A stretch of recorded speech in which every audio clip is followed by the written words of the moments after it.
Okay, so here we are with the first phase of the M3A1 Scout Car by Tamiya. And I'm going to be honest with you guys. I think I really had forgotten just how flipping good Tamiya kits are. When they use this expression shake and bake, people aren't kidding. Now, you know, my normal fare is more challenging kits, the A models of this world, the Valoms and Zvezdas, and if I'm lucky, a trumpeter and the occasional airfix. But to build something like this, and the sheer beauty of the engineering, is just like, you've got to be kidding me. You really have got to be kidding me that a kit can go together so well. So I'm sitting here just a little bit on the flabbergasted stage. I've just built this. I've so enjoyed doing this chassis. Now I just got to work out the right colour for it, because I think they seem to give you the instructions for the exhaust. And then it's just like, well, what's the the colour guide for this is the only bad part, I would say, of the instructions. I'm going to have to go through them because they're a lovely, great, wordy affair. And following it through step by step. It's been just fun to build. So here we have it. The basic chassis and visible engine detail, and it's just like, oh, this is too bloody nice for words. So this is where I'm up to. See, I can't, what do I say? I haven't got any fit issues. I can't talk about any preliminary filling. I can't talk about making seat belts from tape. I can't talk about my anticipated build challenges, when it just is an absolute pleasure to assemble. So I'm going to spray this grey, and then I'm going to hit it with black, and go from there. I'm going to have to probably mask the wheel hubs or the axles, because I can imagine that my layer of paint will actually affect the fit. So this is where we're at. Started off the right M3A1 Scout Car, and it's like, wow. The instructions moderately easy to follow, and I'm just like, yeah, am I enjoying this? Yes, I am. Very, very much so. So in the back of my mind is, I'm thinking ahead to the next couple of projects along, because there's got to be a lot more to go with this, an awful lot more work to go with this. So just my initial views. Tamiya, I really forgot how good you are. I'm surprised, actually.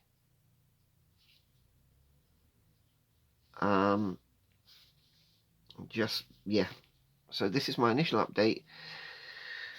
Gonna do the initial painting now. I've got to really work out what my internal colours are. Understanding that with the Lend-Lease stuff, the Russians didn't repaint it, so I can legitimately look up American kit for the M3A1 colours. And I'd love to research a Russian radio as well, and see what was the installation on that. That might be a bit of guesswork if I decide to fit the radio. So that's where we are, guys. Good start.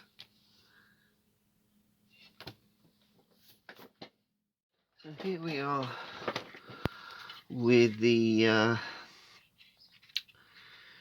M3A1 Right Scout Car by Tamiya. I've got to say, Alright, it went together beautifully. Actually assembling this with self-jigging the components aligning themselves so well. I've got a week off this week, and this has just literally gone together without any difficulty. Bit of clean up here and there, no flash, just making sure that any sprue stubs along joints were properly addressed, and it has just, you know, not quite fallen together, but certainly in the shake and bake category. What I've done now is, because I don't want the interior to become this like dark olive drab morass, giving it a grey base coat, and then put in white on the areas I want to stand out a bit more, and dark colours on some shade areas. So I'm now going to hit this with the XF-62. I popped to Chester Model Centre today to buy this. Nice walk, amble, nose around and discussion. So I'm going to put a little squirt of this, get this interior done, then get it masked up, you know, so I'll get the seats put in, then get it masked up before I start tackling the exterior. But the core detail is on that, put the racking, and there's going to be some extra bits and pieces added to it, and then start bringing the elements together. So I just want to have a quick go first with this, and it'll also tell me just how the shade is going to work out. It'll be lightened up then with the weathering powders and washes, and the tread plate, which is very nicely molded in there, will get a metallic dry brush. If I miss areas with that, because you don't want that to be too uniform, then you know it's going to be a bit lighter because you've put this down on white. So that's hopefully, so what I'm going to do is the areas that I've got more wear on them, more human interaction, are going to stand up a bit more. That's the goal anyway, and create some just general contrast. Absolute flip. Actually fun to assemble. Okay, here we are with the M3A1 Scout Car. Painted it with Tamiya Olive Drab XF-62. As you've probably seen with the two previous photos, that grey base, then a white upper base and a brown lower base, and that I actually feel has worked. If you look, you can actually see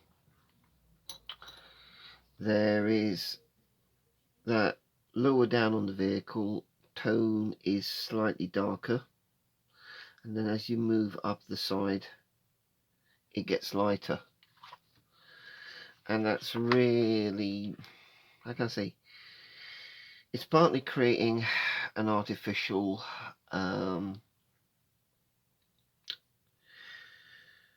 subtle shading, because indoor light is often so diffuse that it kills certain shadows. Particularly noted when I photographed the JS2 outside, how my upper surface was really clear, but in natural sunlight the area between the tracks and the road wheels was really thrown into heavy shadow. So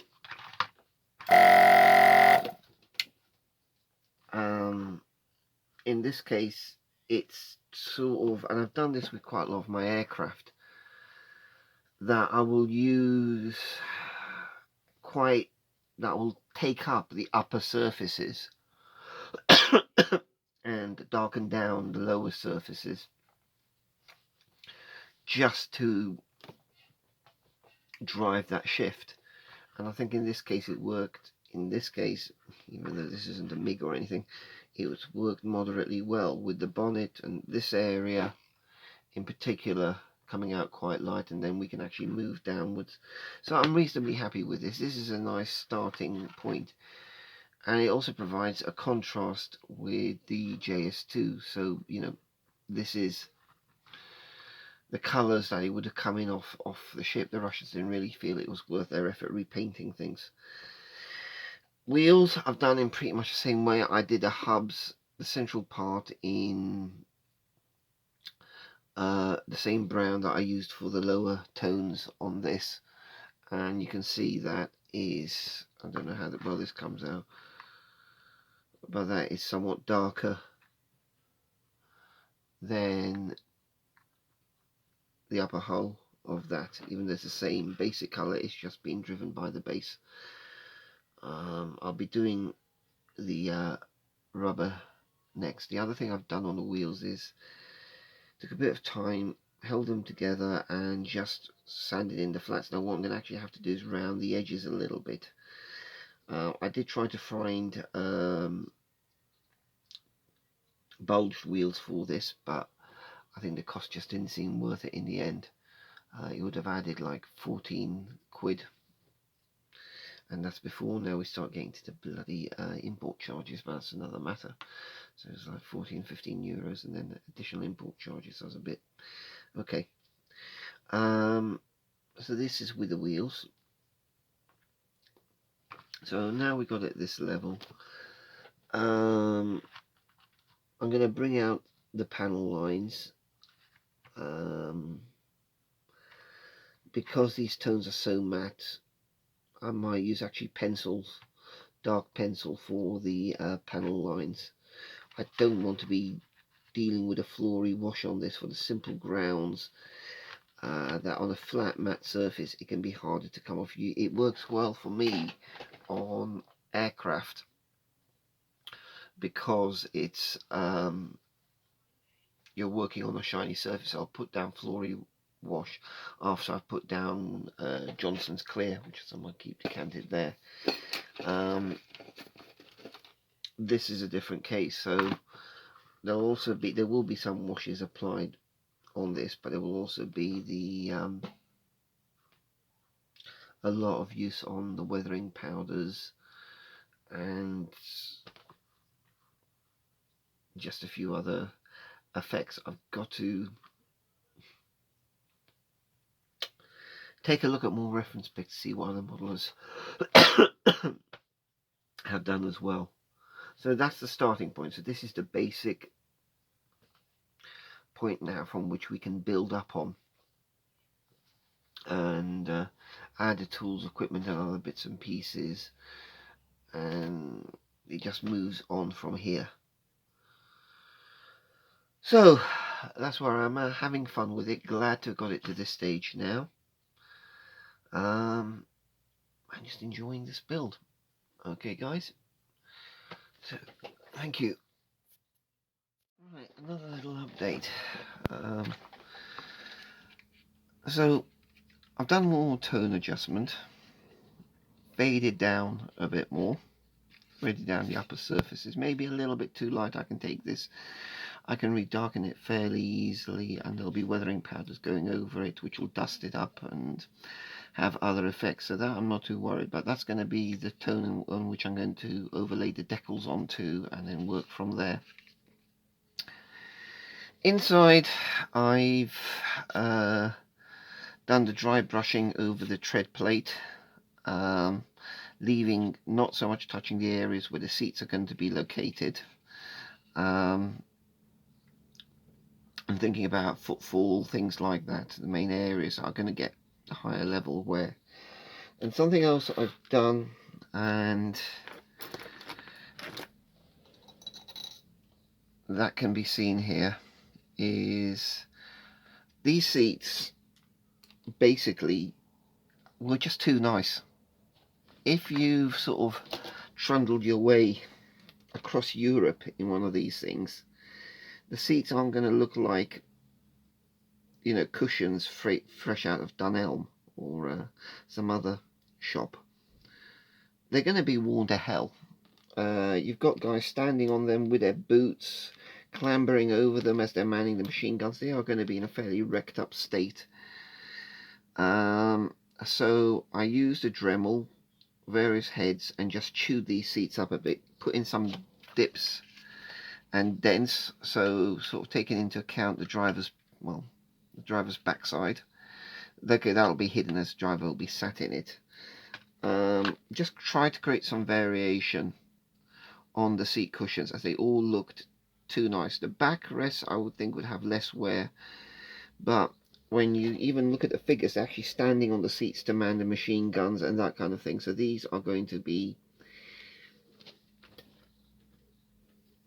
much more dented and worn, and I think that does need to be taken into account on this.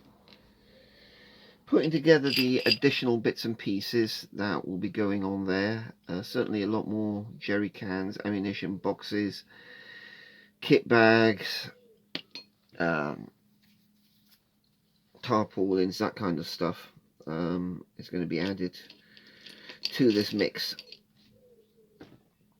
There's going to be a load of jerry cans stowed on the back rack there, and I'm probably going to put the tripods for the MGs stored vertically in these wells. I may well also be scratch building a radio. I found some decent images of the Russian radio sets, so we might lose these two seats, and I'll put in a little rack for the radio and the guy operating it. So, as I say, that's where we are at present. Just a little addendum on what I thought was a relevant wear issue, and something that did sort of bug me about this is that these certainly need much more wear and tear applied to them than they come in the kit. So now, with the basic colour scheme established, I started working on more detailed side of it. So you can see in that image the seats are installed, the decals went on. Okay, I know there's been people in the past have issues with Tamiya decals. I didn't have any major significant issues with these. I went for the patriotic slogan, even though knowing some of it is going to be obscured. The jerry cans went on without any issues. I added some dents and damage to the bumper, to the unditching roller, and things like that, and then carried on building up and blending in with the filter coats, with the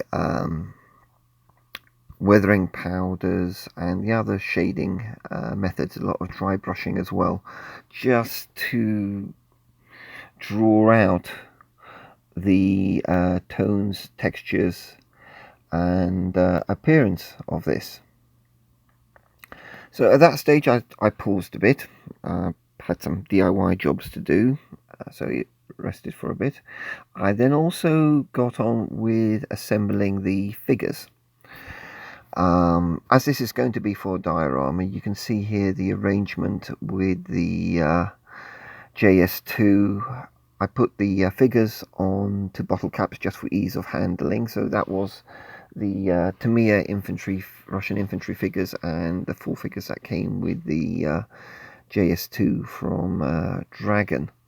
And I just worked on, I did some preliminary sketches and then looked at the layout I wanted, and that was really necessary before I did more work on the Scout Car, as I wanted to create a specific look. Now I painted up one figure as a starting point, just so that I established what palette I was going to use, what tones, shades, and what approach I was going to take with the figure. So that's the guy down there, and I'm thinking that I will be going into the figure painting a bit more with the main build of it for the diorama itself. But basically it's the khaki primary uniform, then flat black for the boots, a green tone for the helmet, and dark yellow tones for the webbing, straps, and other dark buff tones for rucksacks and other gear, working off the color guides and working off reference material. And he just gave me a starting point that I could then apply to the vehicle crew. Now when we get to the vehicle crew, one key thing is I didn't use this arrangement that came with the kit. The reason being that it would put the commander right next to the ejection ports for the 50 cal, which I don't think is a good place to stand.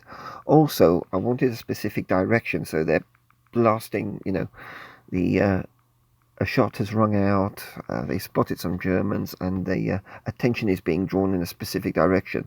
So you've got the vehicle come up, you've got the officer or sergeant between the two gunners directing the fire. He's got his hand on the back of the 50 cal gunners, telling him which way to go amid all the increasing sounds of battle. There wasn't room in that situation to put in the fourth man or the fourth infantryman, apart from the driver, in the vehicle. I'd already started putting some jerry cans on, and as you'll see in the final discussion, in the final pics, I added the additional weathering. So it was now very much built and worked around how I wanted to plan this for the final diorama and what end result I was trying to achieve, and trying to get the figures right. Took a bit of work trying to get the positions right, took quite a little bit of fiddling about. So in the next part I will discuss a bit more about the additional detail work that went on to build this. It's almost now you're building the story as much as you're building the model. So this is the final review discussion for the completed M3A1 Scout Car in Russian Lend-Lease markings. So we can see here, as per the supplied Scout cars, the Russians did not repaint them, but they just used them in their supplied olive drab. And I suppose after trundling around Russia and across Europe, they did end up quite faded and worn. I used the nice patriotic statement on the side, those decals, which I quite liked. From the reference photos for this vehicle, yeah, I've weathered it more than it is actually seen here.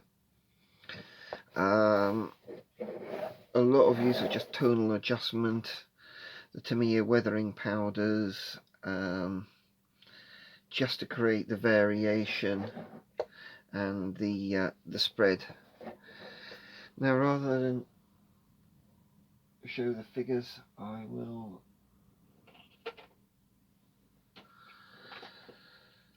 so this is a Russian infantryman. I've been painting these. So XF88 was the basic uniform tone, and then very much a case of XF47 Khaki, XF88 for the straps. I will include the separate list of paints used when I get to the video specifically for the figures. But the basic approach was undercoat the basic uniform colour, or undercoat grey, then the basic uniform colour, and then just build things up in a series of layers and a lot of dry brushing and washes. And I applied the same principle to the vehicle crew. Went for slightly skin tone because they do show themselves being Asiatic. I did not use the recommended crew positions, partly that I wanted the weapons dude pointing out to that side for the diorama. Also, if you look in the instructions, this guy is placed directly next to the ejection port for the 50 caliber machine gun, which is somewhere I really don't think a guy wants to be standing and being hit by hot big casings. So changed his hand position and having him shouting instructions to his gunners. So you can see his hand on their back telling them, shoot over there, comrade. So that's the approach I've taken with that. He's got the map pouch. I went for the basic belts in brown. The driver has the typical Russian tanky helmet. Again, as with the infantry figures, a lot of dry brushing, mixed tones, just to create the general variation. So bits and pieces that I've added to this. I'll start off at the front here. I did some damage to the fender, dents to the unditching roller. Didn't really do too much on. You look at these vehicles, you can't discern in the reference photos, you can't really discern bullet holes, dents, too many dings like that. I added some equipment from spares box I had a while back. I was given a whole box of 1/35 scale bits and pieces, and so from that I did the jerry cans, boxes, rolls of material, probably with tools and other bits and pieces wrapped up in there, canvas covers, and then I did the straps made out of painted masking tape, which was then super glued into place. Sort of try to think about, well, if this is bouncing around a bit, how do you not want the stuff falling off, using the tie-off points. And I've found pictures of these in a variety of conditions for that sort of thing. Some quite bare, others quite well loaded. One thing that I think this vehicle could do with is a spare tyre, because you often see that sort of stuffed into the back or stuffed on the front roller. Added a bit of stowage on the inside, like a kit bag, some crew's personal weapons. The tripod stands for the weapons, which are meant to be for the machine guns, which are meant to be stowed on here. Really, this thing could have done with a second 30 caliber machine gun. The commander's binoculars, which I suppose should be displayed on him, I put separately, and again used a little bit of masking tape to create his strap. Maybe that's a little bit on the short side. Other stuff I've added to this, I've cut free, well, I painted a load of pins, copper, cut it to length, roughly, well, pretty roughly the same sort of length, to make the indicated spent cartridge cases. Now, they either look like cartridge cases or the crew have a pretty bad smoking habit. Not sure which. But they are meant to be sort of 30 or 50 caliber. And there's a fair difference in size. Cartridge cases, but it just livens it up a little bit. I know with the guns, the direction the guns are currently pointed in, the shell cases would be ejecting out that way, and I will have to, when I do the diorama, put a load of cartridge cases alongside on the ground here, but they just add a little bit more character to what's going on. And you can see the wear and the tear on the seats as well, the additions of crew's personal weapons, and because I really didn't want to use up or risk not having enough Russian weapons for my infantry figures, and the vehicle is a little bit less obvious, so there is a Mauser rifle in there and a carbine. Now, I know the Russians had something very similar to, I believe, is it the M2 carbine? So that's really what that's supposed to be. And of course the ammunition boxes, 30 caliber and 50 caliber. The figures could do, I think, in general, with more personal kit, like no water bottles for them. I suppose I could add some helmets to it. I may do this on the final one, but I think The vehicle's a little bit low in my mind as a kit on personal weapons, personal stowage, stuff like that. So you really, I think, with this kit need to get some Russian rucksacks, weapons and other bits and pieces just to help make it come alive a bit. Just that seems to be something that's lacking on here, the additional bits and pieces. It was good they've included the ammunition boxes, but I don't feel it includes enough of the stuff for the guys. And really, with this arrangement, you're meant to have 4 guys in here, and I feel like there's only really the room for the 3 of them without it getting sillily overcrowded. So it's nice and busy. I think it should be busier, but I think it gets the message across. And these tie downs down the side, if you actually look at the reference photos, those are actually hoops onto which they can put the tarpaulin cover. So they are hooks that you can sling and attach straps onto to hang your gear off it. So those are those there. So they are on the actual vehicle like little D's and attachment points for your tarpaulin, so hence you can hang other gear off it.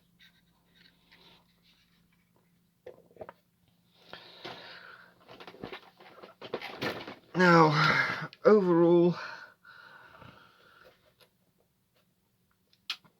I'm happy with this. You know, this is one of those cases where the Tamiya quality absolutely jumps out at you. And from an assembly point of view, you just can't go too far wrong with this as a kit.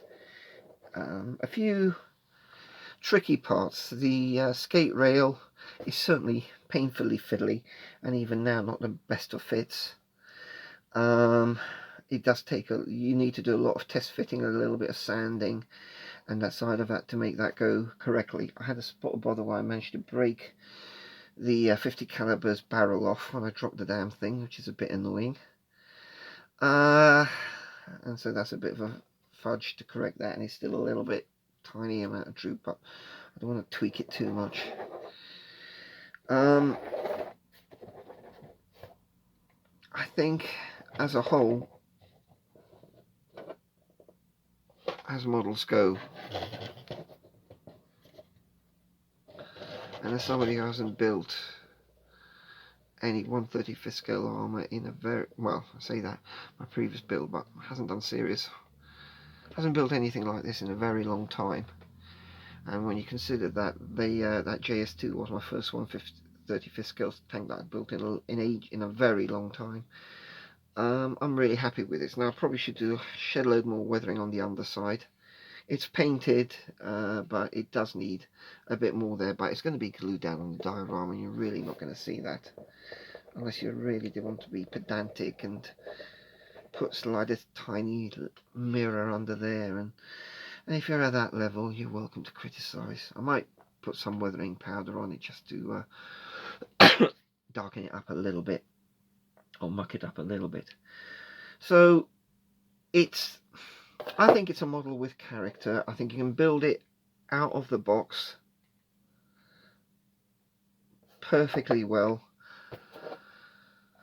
I just do think it lacks crew equipment, and you really need to give this vehicle clutter. I did go online trying to find a resin spare wheel. If you can find one of a similar size with similar style hubs, I think that should be added to it. Take a look at your reference photos. Often they were sort of tucked in here.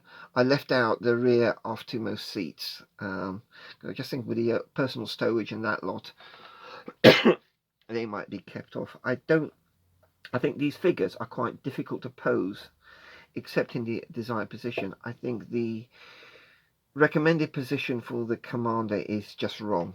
I'm sorry, but you are not going to stand next to an ejection port, and if you are going to do this model, you really need to rethink how the arrangement that you have. I like the way it works out. Now it seems to me it makes sense.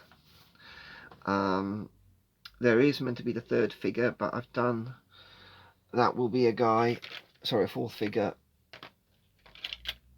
but I've remodeled him that he may be on the side there.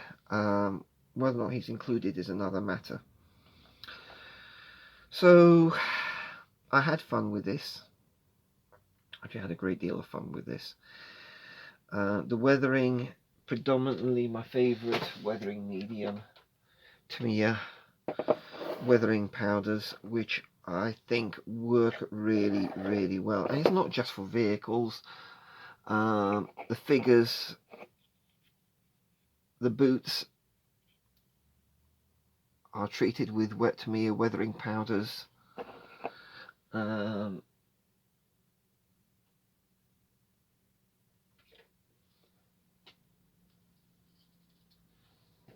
I think in so many ways, in my mind, they are a modeler's essential. You just get that right level of tonal adjustment and shift with them without being too overbearing on their effects. I know other companies do weathering powders. I just really like these. They last a fair while. I probably need to get another one of these, as this one is being consumed.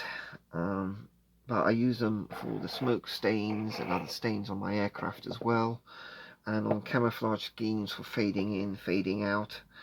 It's not necessarily about adding dirt, it's about creating, and I keep on using this expression, I do apologise, but varying and adjusting the tones, and I think Tamiya weathering powders do those exceptionally well.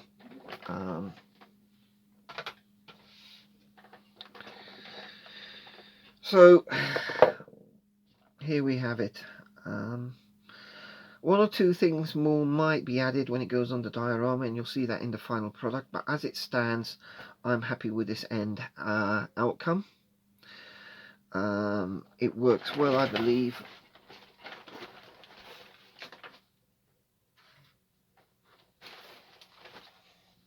With the JS2, so the arrangement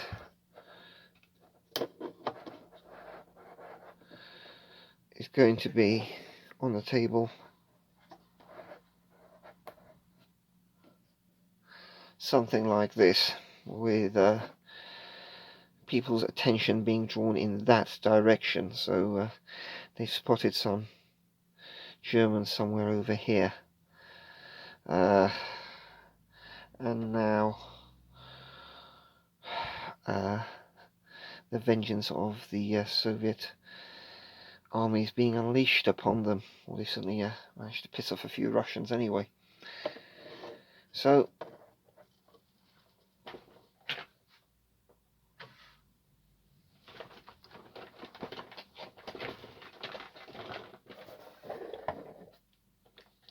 that's a Tamiya M3A1 Scout Car Lend-Lease. As I said, I think this is an absolutely excellent kit, but I think it needs, if you're doing it in the Lend-Lease configuration, look at your reference material, and I think you're going to need to add bits and pieces to it. Out of the box it builds up very well, but it's just too sterile like that. Look at your reference material, pick a vehicle to be inspired by, and there's plenty out there. I would very strongly recommend doing searches for this using the Russian search engine Yandex. I make a lot of use of that, and build up your picture and photo library for this subject. So thoroughly enjoyed the build, and just finishing off the figures. I've got 4 or 5 more to do, and then we'll get on with the groundwork or the diorama. So thank you for your time with this video.